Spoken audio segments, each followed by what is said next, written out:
নৈশভোজের টেবিলে পাশাপাশি ডক্টর ইউনূস, নরেন্দ্র মোদি। ট্রাম্পের ৩৭% শুল্ক আরোপে চ্যালেঞ্জের মুখে তৈরি পোশাক খাত পর্যালোচনা করছে ঢাকা। ঈদের ছুটিতে মেডিকেল বিশ্ববিদ্যালয় আউটডোর বন্ধ, জরুরি বিভাগে অবহেলার অভিযোগ।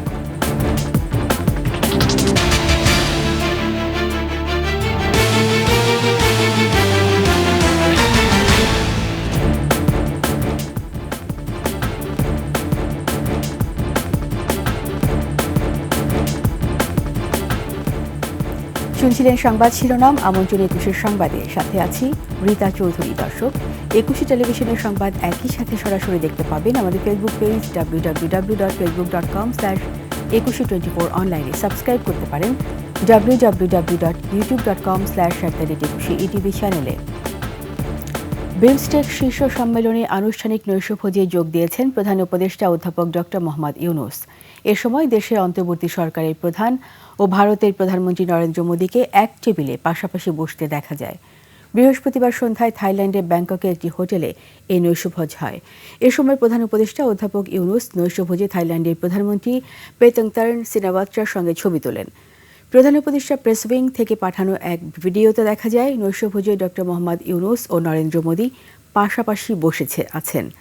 দক্ষিণ এশিয়ার শীর্ষ নেতাদের অংশগ্রহণে থাইল্যান্ডে বিমস্টেকের ৬ষ্ঠ শীর্ষ সম্মেলনে যোগ দিতে বৃহস্পতিবার স্থানীয় সময় দুপুর ১২টার দিকে থাইল্যান্ডের ব্যাংকক পৌঁছান প্রধান উপদেষ্টা doctor Mohammad Yunus.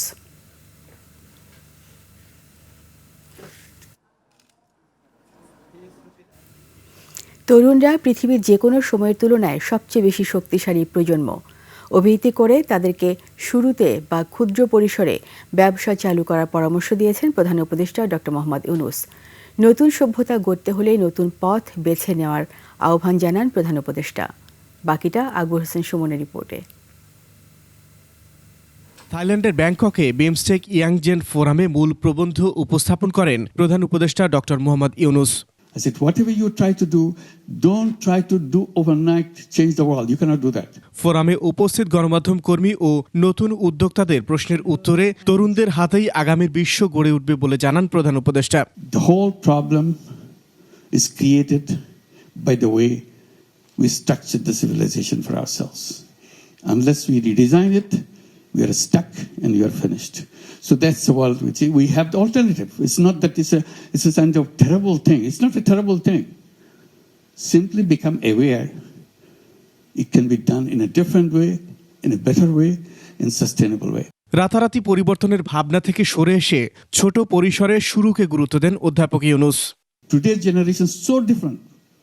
I keep mentioning to the young generation that you are the most powerful generation in the human history. Don't start with a big thing. That's a wrong idea. Always start with the smallest thing possible. টেকসই উন্নয়ন নিশ্চিতে সামাজিক ব্যবসায় যুক্ত হওয়ার আহ্বান জানান প্রধান উপদেষ্টা। Imagination is a big part. Akbar Hossain Suman, ২১ television. Bangladeshi পণ্যের উপর আমদানি শুল্ক বাড়ানোর কারণে তৈরি পোশাক শিল্প চ্যালেঞ্জের মুখে পড়লেও সমস্যা সমাধানের সুযোগ আছে বলে মনে করেন অর্থনীতিবিদ ও পোশাক শিল্প মালিকরা। বাংলাদেশের প্রধান প্রতিযোগী দেশ চীন, ভিয়েতনাম, কম্বোডিয়ায় এই শুল্ক আরও বেশি। এসব দেশে বাজারের দিকে নজর দেওয়ার পরামর্শ অর্থনীতিবিদদের। পাশাপাশি সরকারকেও ট্রাম্প প্রশাসনের সাথে আলোচনা করার পরামর্শ দিয়েছেন ব্যবসায়ীরা। তৌহিদুর রহমানের রিপোর্ট। এশিয়ার দেশগুলোর পণ্য আমদানিতে 10% থেকে সর্বোচ্চ 48% পর্যন্ত শুল্ক আরোপের ঘোষণা দিয়েছেন মার্কিন প্রেসিডেন্ট ডোনাল্ড ট্রাম্প। বাংলাদেশের অন্যতম প্রধান রপ্তানি বাজার যুক্তরাষ্ট্র, যেখানে বছরে প্রায় $8.4 বিলিয়ন পণ্য রপ্তানি হয়, যার বড় অংশই তৈরি পোশাক শিল্পে। আর এসব পণ্যের উপর 37% শুল্ক আরোপ করেছে দেশটি। এতে পোশাক রপ্তানি ক্ষতিগ্রস্ত হতে পারে বলছেন অর্থনীতিবিদরা। একবারে 15% থেকে 37%, সেখানে আমাদের এই চ্যালেঞ্জটা কিন্তু বড় করে দেখা দেবে আমি মনে করি। তবে শুধু বাংলাদেশের উপরেই নয়, বিভিন্ন দেশের পণ্যের উপরও শুল্ক বাড়িয়েছে যুক্তরাষ্ট্র। এর মধ্যে বাংলাদেশের জন্য সুযোগও দেখছেন উদ্যোক্তা ও অর্থনীতিবিদরা। চায়না তো আমাদের চেয়ে বেশি শুল্ক করেছে, সে জায়গাটা যদি আমরা নিতে পারি, এই কম্পিটিশনে, তাহলে একটা পজিটিভ দিক আছে। হিসাব করলে দেখা যাবে যে আমাদের একটা বড় সুযোগ আছে, কিন্তু সেই সুযোগ আমাদের হাতছাড়া করা যাবে না। আমাদের সরকারের এটা নিয়ে খুব ক্লোজলি ডিসকাস করতে হবে, ডিসকাস করে যেন যেই ডিসিশন দরকার খুব তাড়াতাড়ি সেটা করতে হবে। ঢাকায় মার্কিন দূতাবাসের তথ্য বলছে গেল বছর যুক্তরাষ্ট্র থেকে $2.2 বিলিয়ন পণ্য রপ্তানি হয়েছে বাংলাদেশে।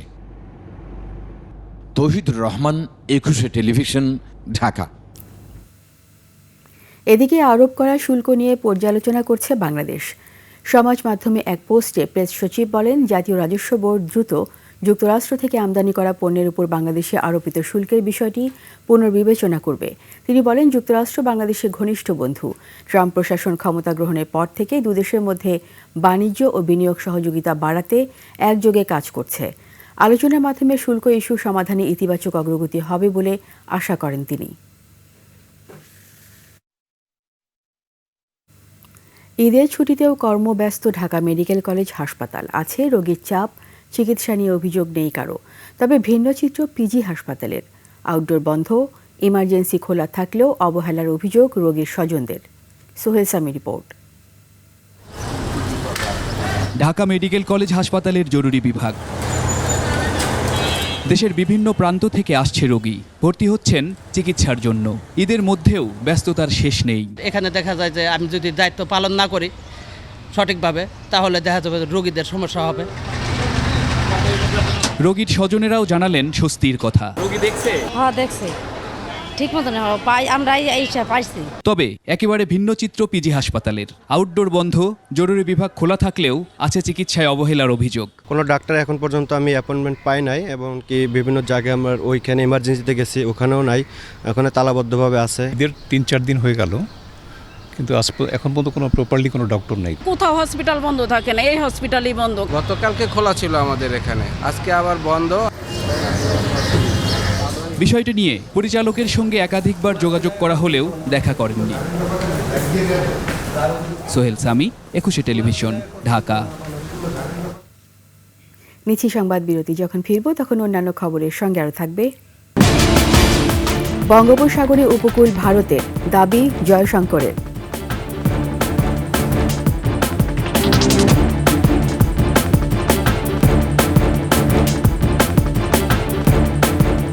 আবার আমন্ত্রণ 21 সংবাদে। যশোরে অভয়নগরে ঈদের দিন বিকেলে ফুচকা খেয়ে 2 শতাধিক মানুষ অসুস্থতার ঘটনায় সেই দোকানি মনির হোসেনকে কারাগারে পাঠানো হয়েছে।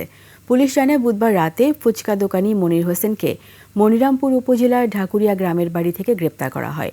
ঈদের দিন দেয়াপাড়া গ্রামের ভৈরব নদীর পাড়ে মনির হোসেন চটপটি ও ফুচকার অস্থায়ী দোকান দেয়। সেই ফুচকা খেয়ে অসুস্থ হয়ে পড়েন অনেকে। পরে অনেকেই হাসপাতালে ভর্তি হয়। বিষয়টি সোশ্যাল মিডিয়ায় ভাইরাল হওয়ায় ফুচকা দোকানিকে আটকে অভিযান শুরু করে পুলিশ। তার বিরুদ্ধে এক ভুক্তভোগী মামলা করে। ঈদের দিন বন্ধ থাকলেও পরদিন থেকে শিডিউল মেনে চলছে মেট্রো রেল। অফিস আদালত বন্ধ থাকলেও ছিল যাত্রী সমাগম। ঈদ বিনোদনের অনুষঙ্গ হিসেবে রাজধানীবাসী বেছে নিয়েছে মেট্রো রেল ভ্রমণ। মানিক শিকদারের রিপোর্ট। ঢাকাবাসীর জন্য আশীর্বাদ হয়ে এসেছে মেট্রো রেল। মাত্র 8 ঘন্টায় উত্তরা থেকে মতিঝিল পৌঁছাচ্ছেন কর্মব্যস্ত মানুষ। ঈদের ছুটিতে ঢাকা ফাঁকা থাকলেও মেট্রো রেলে যাত্রীদের ভিড়। কেবল ঈদ আনন্দ উদযাপন করতেই এই রেল যাত্রা।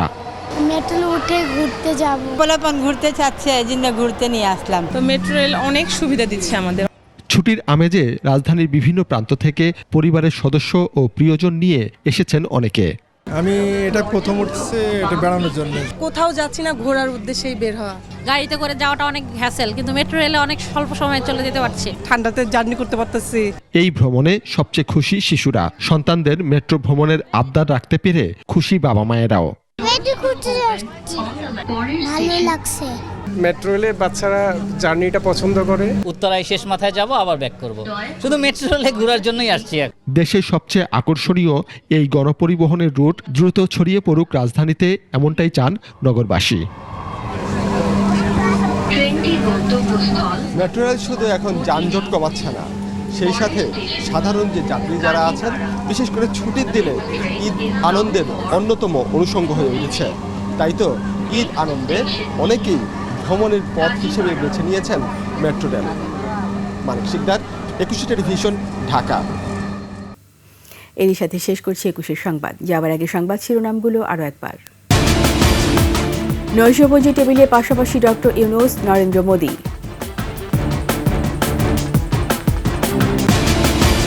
ট্রাম্পের ৩৭% শুল্ক আরোপের চ্যালেঞ্জের মুখে তৈরি পোশাক খাত পর্যালোচনা করছে ঢাকা।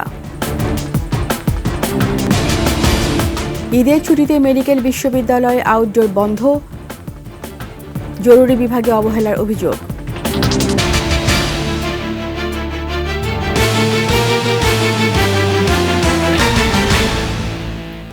সবশেষ সংবাদ জানতে ডায়াল করুন 2024 নম্বরে, আর ভিজিট করুন 21-tv.com ওয়েবসাইটে। ফেসবুকে ভিজিট করতে পারেন www.facebook.com/2124 অনলাইনে। সাবস্ক্রাইব করতে পারেন www.youtube.com/@21etv চ্যানেলে। এতক্ষণ সঙ্গে থাকার জন্য ধন্যবাদ। পরবর্তী সংবাদ রাত 11টায় দেখার আমন্ত্রণ রইল। 21-এর সাথেই থাকুন।